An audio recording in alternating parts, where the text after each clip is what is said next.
완벽하지 않은 신앙. 생각하는 신앙은 세상 사람들과 함께 삶에서 제기되는 실존적 물음을 진지하게 고민하며 신앙에서 그 답을 찾아가고자 합니다. 시련 속에서 살다 보면 의지와는 상관없이 시련이 찾아올 때가 있습니다. 경제적 어려움, 대인 관계에서 겪게 되는 배신과 상처, 정신적, 육체적 질병, 죽음의 위협과 공포, 수많은 것이 삶을 위협합니다. 너무나 견디기 힘든 시련 속에서 무릎 꿇고 하늘을 향해 외치기도 합니다. 주님, 왜? 시련 속에서 자라나는 신앙. 우리가 종종 착각하는 것이 있다면 하느님은 삶이 평온하고 안정적일 때만 함께하는 분이라는 생각입니다. 사실 신앙은 행복하고 평탄한 삶을 사는 이에게만 필요한 것이 아니라 불안정한 삶을 사는 사람, 끝이 보이지 않는 시련 속에서 사는 사람에게 더욱 필요합니다.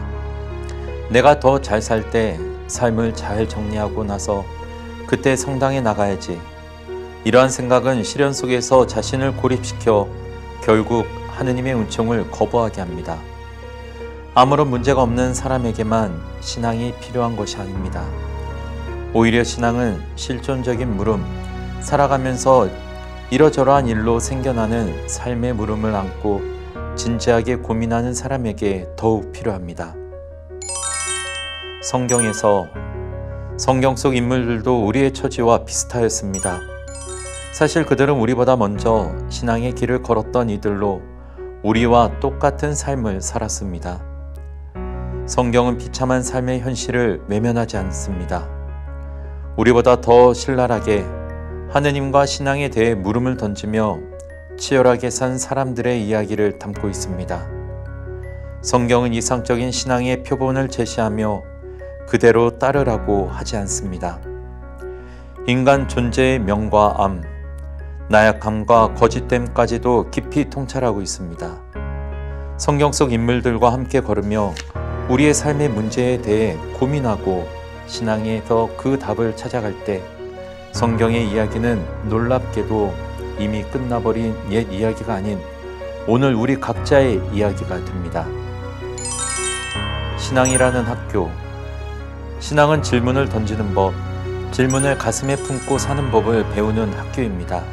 한 사람, 한 신앙인으로서 가슴에 품고 살아온 여러 어려움과 고민거리와 문제를 풀어 헤쳐 봅시다.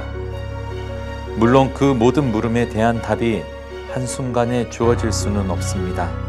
만약 답이 한순간에 주어진다면 그것은 돌을 빵으로 만들라고 유혹하던 사탄이 만들어 놓은 환상과 다를 바 없을 것입니다.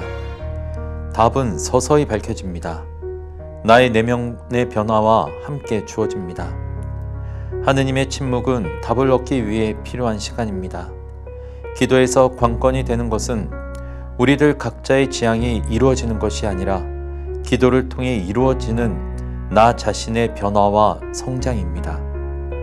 기도 안에서 갈망이 정화되고 무르익으며 나는 어느덧 하느님의 신비에 더 가까이 진입하게 되고 삶의 새로운 차원에 들어서게 됩니다. 중요한 것은 물음을 안고 항구하게 믿음을 청하며 계속해서 기도하는 것입니다. 하느님과의 씨름. 창세기에 하느님과 씨름하는 야곱 이야기가 나옵니다. 신앙은 시련 속에서 가슴에 물음과 의문을 안고 살며 하느님과 함께 하는 씨름입니다. 주님께 매달리고 궁리하고 찾으며 걸어가다 보면 나도 모르는 사이에 날이 새어 새벽이 밝았음을 발견하게 됩니다. 하느님과 씨름하면서 이미 어둡고 긴 터널의 끝자락에 온 것이며 이전에 볼 수 없던 것들을 보기 시작합니다.